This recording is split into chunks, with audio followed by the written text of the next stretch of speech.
10 battery जोडल्यात. हे series मध्ये जोडलेले आहेत टोटली. त्याचं 120 वोल्ट आहे, जे की इन्व्हर्टरला आपण या 2 वायरनी दिलेला आहे.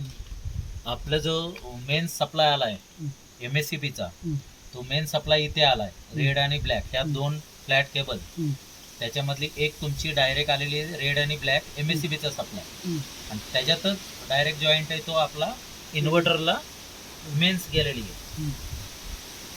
हे मेन्स डायरेक्ट इन्व्हर्टर आणि EBचा सप्लाय आहे.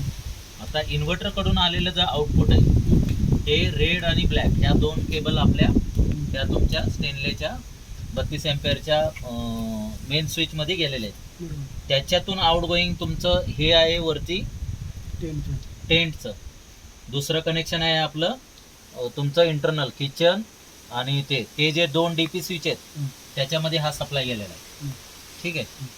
आता इथं जे काय पाणी पडतंय आता हे सगळं क्लोज करणे, पहिलं हे शीट वगैरे लावून घेणे, ताबडतोब ह्याचं काय आहे ते विल्हेवाट लावून टाका. म्हणजे शीट वगैरे लावून सगळं पाणी येणार नाही ह्याची काळजी घ्या पुरेपूर.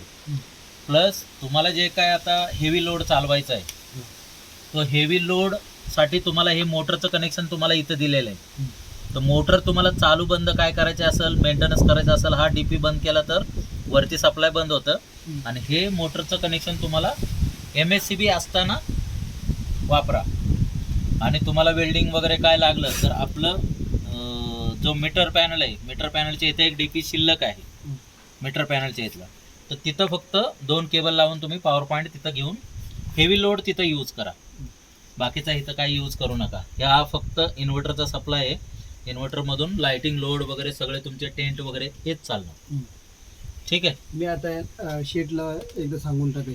बरोबर, मला सांगितले, मी सांगतो शेटला. नाही हे तुम्हाला का समजावतोय, तुम्हाला तुमच्या अरे कारण तू इथं राहतास ना, त्याच्यामुळे तुला कळणं गरजेचं आहे जास्त. हा, शेटला तर सांगूच आपण, पण तुम्हाला जास्त कळणं गरजेचं आहे कारण तुम्ही वर्क करता. मेंटेनन्स काय करायचं असलं तर हे इथं. ठीक आहे. इकडं सांग. पहिले हे